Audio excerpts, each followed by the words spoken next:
Uca Allah bizi həqiqi xoşbəxt qullarından etsin.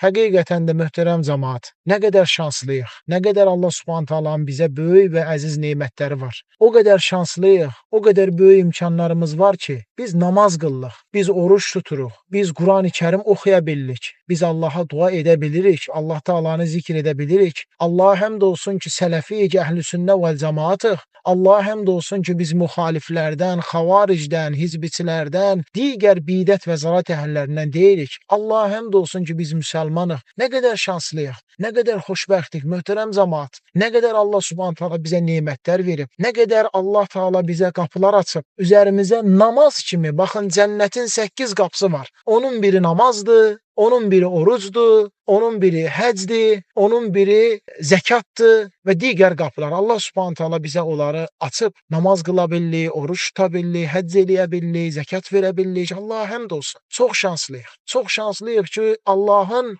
bizim üzərimizdə olan haqqın bilirik, ibadəti və ona ibadət eləməyə çalışırıq. Həqiqətən də Allah Subhanahu taala bu neməti ancaq sevdiyi, seçdiyi, razı qaldığı və bağışlamaq istədiyi bəndələrinə bəxş edir. Elhamdülillahi Rabbil aləmin.